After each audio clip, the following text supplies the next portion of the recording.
قابل احترام دوستوں، بھائیوں، ساتھیوں، ایک حدیث مبارکہ خطبے میں پڑھی گئی ہے۔ حضور اکرم صلی اللہ علیہ وسلم نے ارشاد فرمایا: المسلم من سلم المسلمون من لسانہ و یدہ۔ کامل مسلمان وہ ہے جس کی زبان اور جس کے ہاتھ سے دوسرے مسلمان محفوظ رہیں۔ ارشاد فرمایا کامل مسلمان وہ ہے جس کی زبان اور جس کے ہاتھ سے دوسرے مسلمان محفوظ رہیں۔ زبان اور ہاتھ، صرف ہاتھ سے زیادتی نہیں ہوتی، زبان سے بھی زیادتی ہوتی ہے۔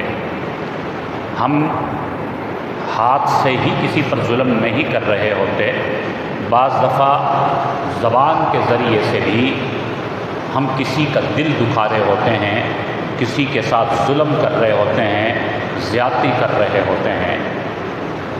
اس لیے آپ علیہ الصلوۃ والسلام نے جہاں ہاتھ کے ظلم سے روکا، وہاں زبان کی زیادتی سے بھی روکا ہے۔ کسی کی زبان سے کسی کا دل دکھ جائے، فرمایا کہ یہ ظلم ہے، اور کامل مسلمان کی یہ شان نہیں ہے۔ کامل مسلمان وہ ہوتا ہے جو دوسروں کی خیر خواہی کرتا ہے، دوسروں کی بھلائی کرتا ہے، اور دوسروں کو تکلیف دینے کا سوچتا بھی نہیں ہے۔ فرمایا کہ زبان کا جو ظلم ہے، زبان کی جو زیادتی ہے، وہ ہاتھ کی زیادتی سے بھی زیادہ خطرناک ہے۔ ہاتھ کی زیادتی سے بھی زیادہ جو انسان کو دیر تک ستاتی ہے چیز، وہ زبان کی زیادتی ہے۔ ایک عربی کا شعر ہے: جراحات السنان لہت طیاب ولا یلتام ما جرح اللسان۔ فرمایا کہ جراحات السنان، جو تلوار کا جو زخم ہوتا ہے، وہ ایک دن بھر جاتا ہے، وہ صاف ہو جاتا ہے۔ ولا یلتام ما جرح اللسان، فرمایا جو زبان کا زخم ہوتا ہے وہ بھرتا نہیں ہے۔ کتنی ہی بڑی تلوار کا زخم ہو، ایک دن آئے گا، تیر کا جتنا ہی بڑا زخم ہو، ایک دن آئے گا کہ وہ زخم بھر جائے گا۔ لیکن زبان کا جو زخم ہوتا ہے، فرمایا کہ ولا یلتام، وہ زخم بھرتا نہیں ہے، وہ بھولتا بھی نہیں ہے، وہ یاد رہتا ہے۔ اس لیے اسلام میں زبان کو کنٹرول کرنے کا حکم فرمایا گیا، زبان کی حفاظت کا حکم فرمایا گیا۔ آپ علیہ الصلوۃ والسلام کی احادیث میں بہت سی احادیث مستقل زبان کی حفاظت کے بارے میں ملتی ہیں کہ زبان کا صحیح استعمال کیا جائے۔ من صمت نجا، فرمایا کہ خاموش رہنا بہتر ہے، زیادہ بولنے سے خاموش رہنا بہتر ہے۔ ہم زیادہ بولنے میں کسی کا دل نہ دکھا بیٹھیں، تو بہتر یہ ہے کہ خاموش رہیں، ضرورت پر بات کریں۔ من کان یؤمن باللہ والیوم الآخر فلیقل خیرا او لیصمت۔ آپ صلی اللہ علیہ وسلم نے فرمایا جو اللہ اور اللہ کے رسول پر اور آخرت پر ایمان رکھتا ہے، فلیقل خیرا او لیصمت، اسے چاہیے کہ یا تو وہ خیر کی بات کہے یا پھر خاموش رہے۔ یا تو اس کی زبان سے خیر کی بات نکلے، بھلائی کی بات نکلے، نصیحت کی بات نکلے، دوسروں کو صراط مستقیم کا راستہ بتلانے کے لیے اس کی زبان استعمال ہو۔ نہیں تو آپ علیہ السلام نے فرمایا او لیصمت، خاموش رہنا بہتر ہے۔ اس لیے فرمایا گیا کہ پہلے انسان کو تولنا چاہیے، پھر بولنا چاہیے، سوچ سمجھ کر بولنا چاہیے۔ زبان ایسی چیز ہے کہ اس کا صحیح استعمال انسان کو ہزاروں نہیں لاکھوں کروڑوں نیکیاں دلانے کا سبب یہ زبان بن جاتی ہے، اور اسی زبان کا اگر غلط استعمال ہو جائے تو یہ انسان کو بعض دفعہ کفر کی حد تک بھی پہنچا دیتی ہے۔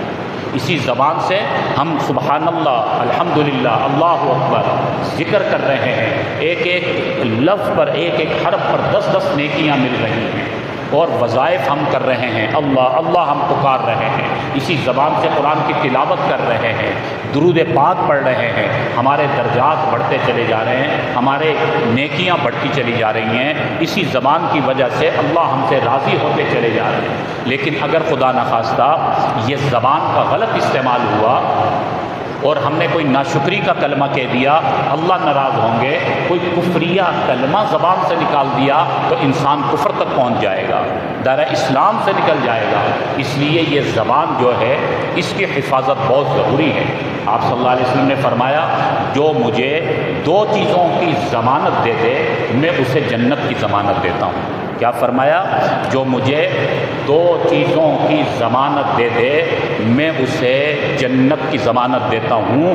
یہ کون فرما رہے ہیں؟ کائنات کے امام حضرت محمد صلی اللہ علیہ وسلم، جن کے لیے ساری کائنات کو بنایا گیا۔ 2 چیزوں کی ضمانت، 2 چیزوں کی حفاظت کی ضمانت۔ نمبر 1 فرمایا وہ چیز جو تمہارے 2 جبڑوں کے درمیان ہے، اور نمبر 2 وہ چیز جو تمہاری 2 رانوں کے درمیان ہے، یعنی شرمگاہ۔ نمبر 1 چیز بتلائی 2 جبڑوں کے درمیان یعنی زبان۔ آپ علیہ السلام نے فرمایا زبان کی حفاظت کی ضمانت تم مجھے دے دو، میں تمہاری جنت کی ضمانت دیتا ہوں۔ اور اپنی شرمگاہ یعنی خدا نہ خواستہ کسی حرام کام میں انسان نہ پھنسے، کوئی حرام فعل میں انسان نہ جائے۔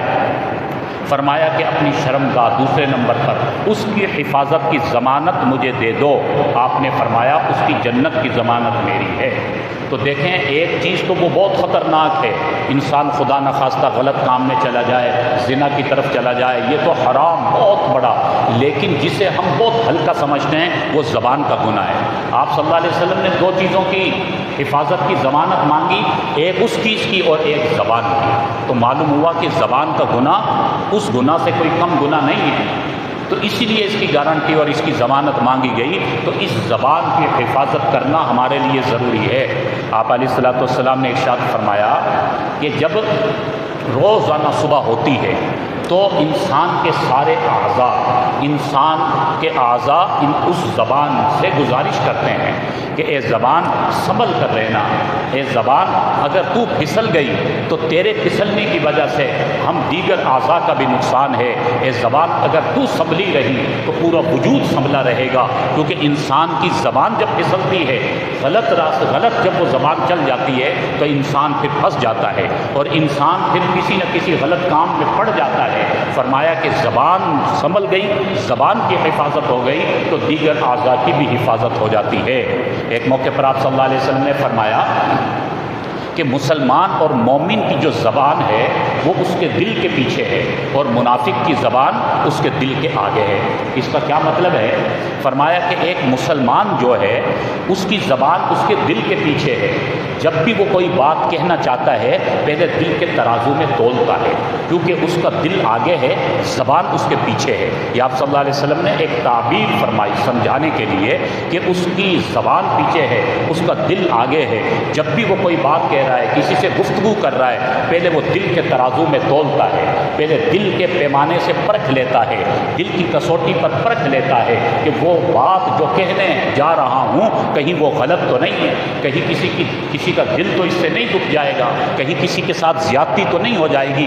جب دل اپنی کسوٹی پر پرکھ لیتا ہے، دل اپنے ترازو پر تول کر اس بات کو پاس کرتا ہے تو پھر وہ زبان تک بات جاتی ہے اور زبان وہ کلمات ادا کرتا ہے، وہ زبان اپنے کلمات ادا کرتی ہے اور وہ انسان اپنی گفتگو کو آگے بڑھاتا ہے۔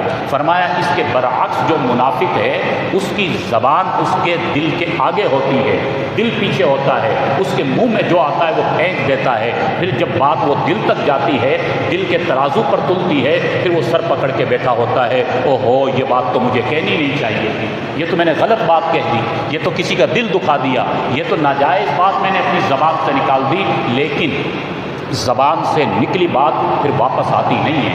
ترکش سے جس طرح تیر ایک دفعہ نکل جائے، بندوق سے گولی ایک دفعہ نکل جائے، وہ واپس آتی نہیں ہے، اسی طرح زبان سے جو کلمہ نکل گیا وہ پھر واپس آتا نہیں ہے، اب بعد میں پچھتانے سے کچھ نہیں ہوتا۔